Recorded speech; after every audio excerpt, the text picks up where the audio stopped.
Kita teruskan lagi topik firman Tuhan mengenai mengasihi Yesus.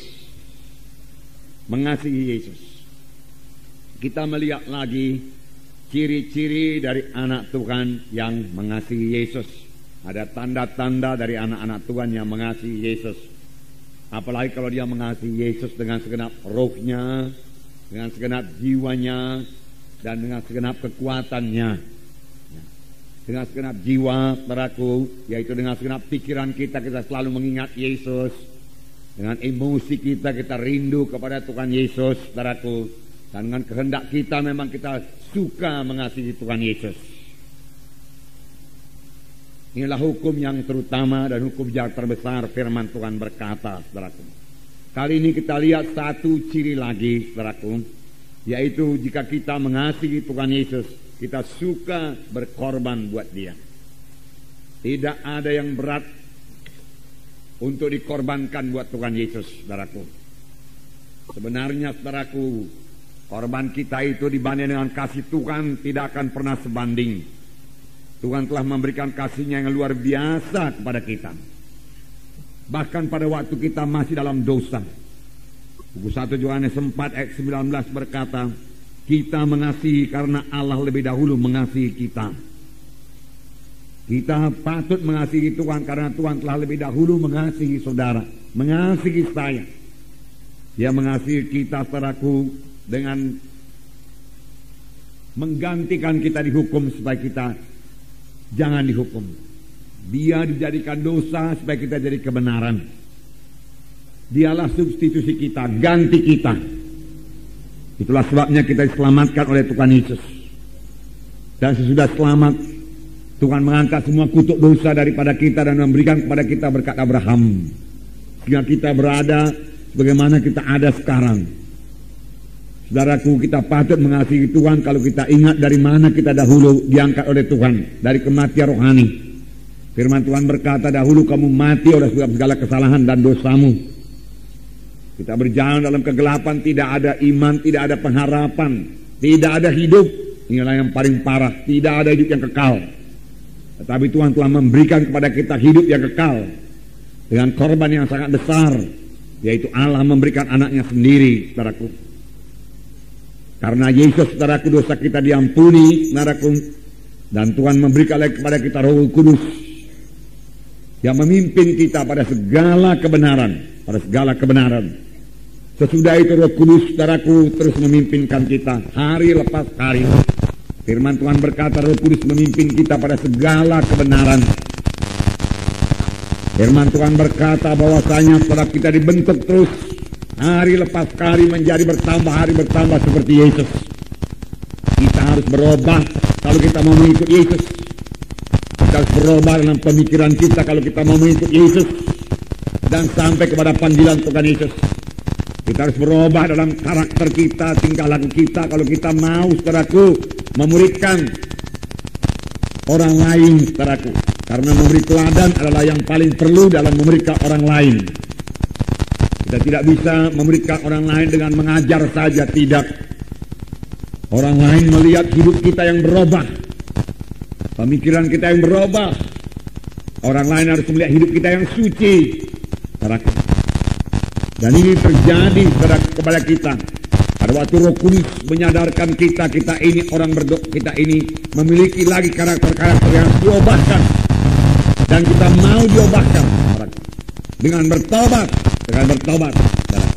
Jadi bertobat ini, saudara, bukan hanya pada waktu kita menerima Yesus saja. Bertobat, saudaraku, kita laksanakan sepanjang kita di dunia ini.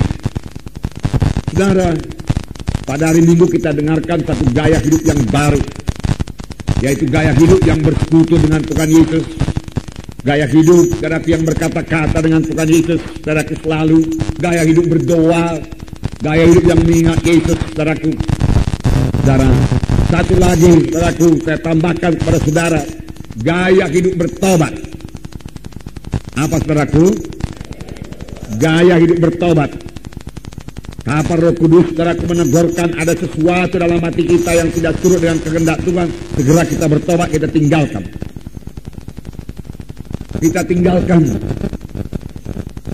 Bertobat bukan sekedar menyesal saja, menangis, saudaraku, tetapi tidak mau berubah. Bukan, saudaraku. Banyak, saudaraku, penjahat-penjahat, saudaraku, pencuri, perampok yang ditangkap oleh polisi, kemudian dimasukkan dalam penjara, dia menangis. Dia menyesal, bahkan dia menyesal. Tetapi dia sama sekali tidak mau meninggalkan, saudaraku, kejahatannya itu. Sesudah keluar dari penjara, dia kembali. Kalau ada kesempatan, dia kembali berbuat kejahatan. Saudaraku, yang diminta Tuhan daripada kita berubah. Berubah, itulah bertobat. Supaya kita, saudaraku, bisa dibentuk menjadi sama seperti Yesus. Tanpa kita mau berubah, saudaraku, tanpa kita mau bertobat sungguh-sungguh, saudara, dan tidak akan sampai kepada maksud Tuhan. Dan kita tidak bisa memuridkan, saudaraku. Karena memuridkan, saudaraku, perlu teladan. Karena saudara tentunya di kelompok sel itu memuridkan, saudara. Memuridkan itu, saudara, tidak cukup dengan mengajar saja. Tapi orang harus dapat membaca hidup saudara. Transparan. Kehidupan kita ini dilihat oleh kehidupan saudara sebagai pemimpin kelompok sel dilihat oleh anggota-anggota kelompok sel. Bahwasanya saudara sudah berubah, mengasihi Yesus, mengasihi dia, yaitu anggota-anggota kelompok sel saudara. Dinyatakan dalam pelayanan saudara kepada dia, perkunjungan saudara kalau dia tidak datang, saudaraku. Di situ dia melihat pada kedewasaan saudara, kasih saudara. Dan dia mau berubah menjadi seperti saudara. Dan kelak kalau dia sudah berubah, dia akan memberikan orang lain lagi. Demikian pemberitaan berjalan terus. Dari satu generasi rohani kepada generasi yang lain, saudara. Nah, jadi gaya hidup bertobat. Gaya hidup bertobat. Yang meninggalkan segala kebencian Tuhan, yang meninggalkan semua yang tidak berkenan kepada Tuhan, yang meninggalkan semua tabiat-tabiat lama, yang tegurkan Tuhan kepada kita tinggalkan. Kita mau dengar nanti mengaku kekurangan kita, saudaraku. Kalau kita masih merasa diri kita benar, saudaraku, kita belum bisa bertobat. Kalau kita merasa diri kita lebih baik daripada yang lain, kita tidak bisa bertobat. Bertobatlah kamu sebab kerajaan surga sudah dekat. Di manakah Yohanes mengajar? Padang belantara, saudara baca. Dan orang-orang datang padang belantara untuk mengaku dosa dan bertobat dan dibaptis sungai Jordan. Saudara, dan ketika orang Farisi dan Saduki datang kepadanya, saudaraku, Yohanes Pembaptis berkata, keluarkanlah buah-buah yang berpadan dengan pertobatan. Karena orang Farisi ini orang yang sangat beragama. Dia mengatakan dirinya itu mematuhi hukum Taurat, tetapi buahnya tidak ada. Buah pertobatan tidak kelihatan. Namanya saja, saudaraku, beragama. Saudara, agama Kristen tidak menyelamatkan, saudaraku. Gereja, saudaraku, tidak menyelamatkan. Yang menyelamatkan yaitu Tuhan Yesus. Amin, saudara. Siapa yang memiliki Yesus, saudaraku, percaya kepada Tuhan Yesus, dia akan diselamatkan. Dia beroleh hidup yang kekal.